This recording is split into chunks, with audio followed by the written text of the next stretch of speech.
Message for Aries, guys. Para to sa Aries today. At guys, baka malate ang pag-download ko ng random name. Okay, kasi may pupuntahan ako bukas na mahalaga. Guys, so, i-upload ko yung maaring late na ang ng video, okay? So, hintayin nyo na lang, guys. Bukas i-upload ko siya. At meron muna akong dapat unahin. Okay, Aries, message sa inyo today ng inyong guidance, Aries. Sa sign of Aries, ito ay general reading, guys. Para to sa lahat ng Aries. Unahin natin ang message sa inyo ng yung guidance, okay? Ito ay galing sa Bible, okay? Verse at saka sa mga worship song, guys, o inspirational na words. Okay, para sa inyo, Aries, ito. Aries, message sa'yo. I need message for Aries. I need message for Aries. Ibigay mo ang tamang mensahe sa mga Aries. Today, ano ang gusto mong sabihin sa mga Aries? Hindi ko alam kung kayo stress, guys, at kailangan nyo munang mag-refresh. Ang ilan sa inyo ay nasa unhealthy relationship. Okay, pay attention to the red flags. Okay, Aries, kailangan nyo muna para mag-cleansing ng inyong body. Yung mga worries nyo, yung mga stress nyo. Okay, I feel. Aries, I need na message for you. When you are down to nothing, God is up to something. Okay. Ito ang message sa inyo, guys. Okay, hindi nyo siguro nakikita masyado. Okay. When you are down to nothing, Aries, God is up to something. Kung kayo ay nararamdaman nyo na kayo ay nadadown, is ia-up kayo ni God. Okay. Something na kayo ay sobrang dami ng stress at worry. So, ibigay nyo sa inyong mga angels ang inyong worry, guys. At para matulungan nila kayo na alisin ito sa inyong mind. Or lumabas-labas kayo, guys. Okay? Stay connected sa nature. At makakaranas kayo ng pagka-peaceful ng inyong mind. Okay. Kung kayo nadadown, ito ang message sa inyo ni God is something na i-up niya kayo, guys. God is up to something. Mayroong mangyayaring huwag kayong mawala ng pag-asa kung kayo ay nakakaramdam ng kayo ay parang nadadown, Aries. Ilan sa mga Aries na nandito sa reading. Okay. Tingnan natin ang inyong pag-ibig. Guys, love message ito. Ano man ang inyong kasalukuyang relation sa inyong partner. Tingnan natin ang inyong message.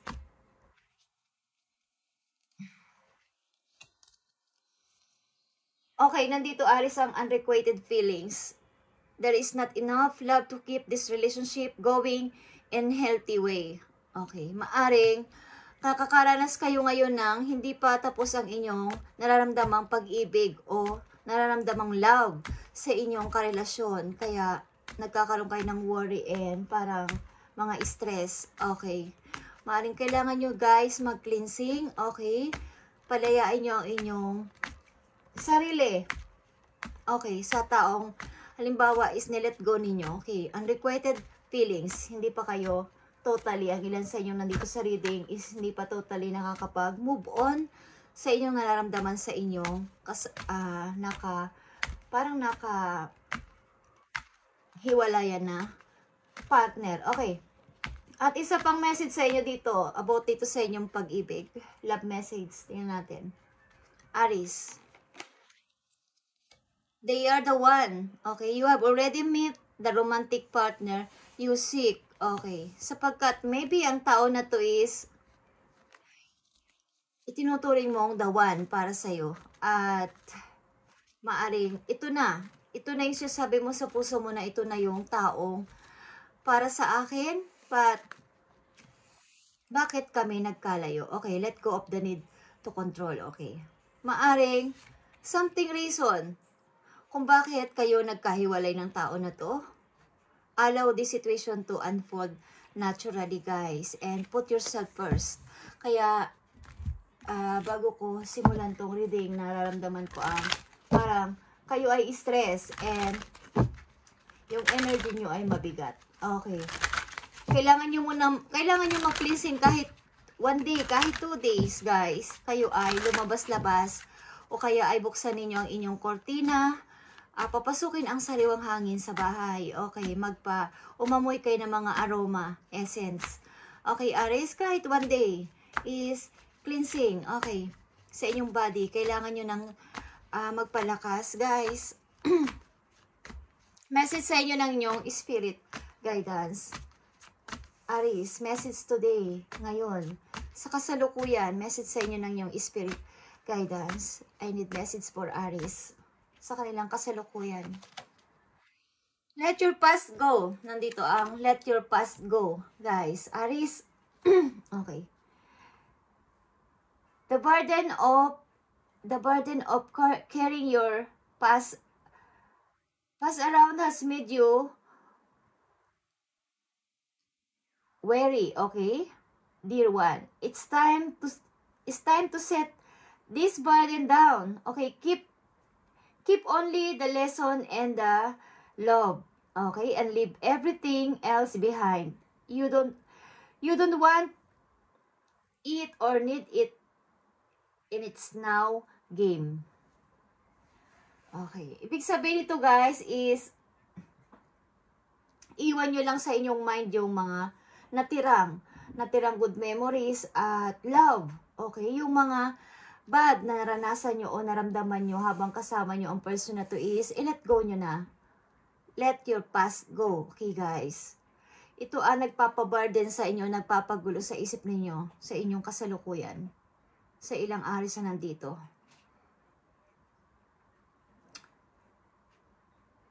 Okay. Pakawalan nyo to ng natural, guys. At maging lesson sa inyo kung bakit ito nangyari is may kadahilanan, Aries. At hindi nyo kontrolado ang nangyayari sa isang relation. Kung bakit kailangan maghiwalay, Aries. Okay. So, i-let go nyo ng natural lang at kung mangyayari is mangyayari.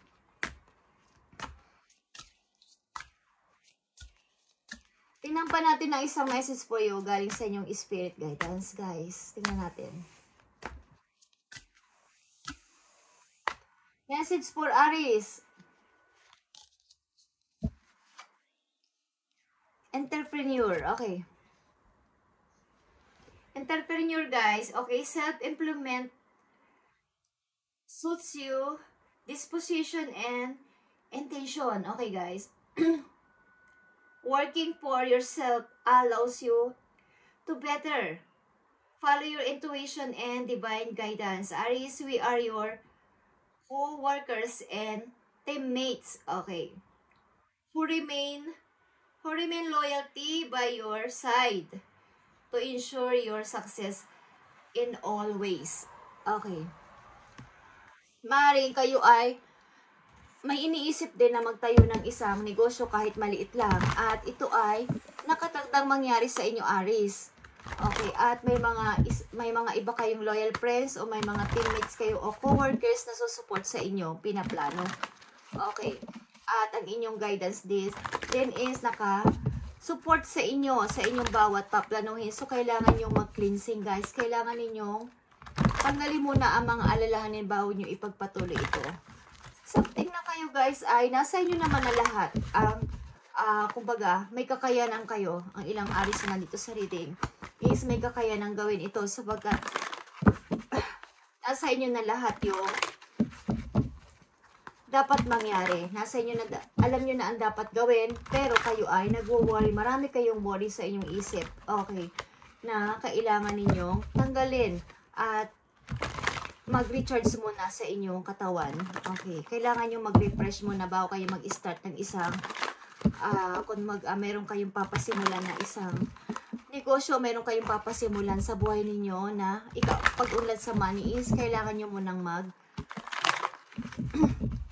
kumbaga tanggalin yung mga nakapagpapagabagabag sa inyo, yung mga burden sa inyong isip. Okay, tingnan natin ang payo sa inyo ng inyong mga arkanghel. Okay, when you are down to nothing, Aries, si God ay something na may gagawin siyang hakbang para kayo ay matuwa. Okay, Aries. Tingnan natin ang message sa inyo. Parang may mag-o-open dito ng negosyo, guys. Magka-cutting. Okay. Ng ribbon. Okay, Aries. Tingnan natin ang message for you. Ng yung mga arkanghel. Maging ito man ay paalala sa inyo. Okay? And sa inyong career or pag-ibig. Kasalukuyang situation ng mga Aries. Ano ang dapat nilang gawin? Ano ang dapat mong sabihin? Spirit angels from heaven. Ano ang gusto mong sabihin sa mga Aries? I need message. I need message. Thank you. Okay, Aries. Nandito ang hangman or perspective. Sabihin dito kayo ay nakahang sa isang bagay na dapat ay gumagawa na kayo ng aksyon. Okay, the hangman is here. Ito ay inyong pananaw. Katulad ng sinabi ko kanina, marami na kayong alam but baga hindi nyo pa magawang gumawa ng anumang hakbang. There's a better way, Aries. Okay. Pause for reflection and insight. Dare to be different. Maging kakaiba kayo sa panahon ngayon o sa pagkakataong ito. Maging iba yung inyong pananaw at maaring sa mga gagawin nyo is ibahin nyo. Ito ay number 12 is 3 is parang kumbaga dati is alam niyo yung mga nagsisimula ng business is may ginagaya silang ibang halimbawa product. Parang sa gagawin nyo this time is ibahin niyo ang inyong strategy, ibahin niyo ang inyong style. Parang yung originality nyo, okay, ang inyong gamitin. Okay, yung sarili ninyong idea. At kayo ay uunlad dito. Kayo ay nakatakdang maging isang businessman o businesswoman. Aries, okay. Maring ibahin ninyo ang inyong mga pananaw at ibahin ninyo ang inyong style, ibahin ninyo ang inyong mga kumbaga iba kayo sa lahat. Kumbaga pare-pareho naman ang business dun sa lugar ninyo, ibahin ninyo ang inyong strategy. Yun ang ibig ko sabihin na example, guys. Okay, ibahin ninyo ang strategy ninyo sa sa ginagawa ninyo at magkiklik kayo doon, Aries. Tingnan natin ang message pa. Isang message na lang sa Aries. Message mo sa mga Aries today. Message mo sa mga Aries today. Thank you.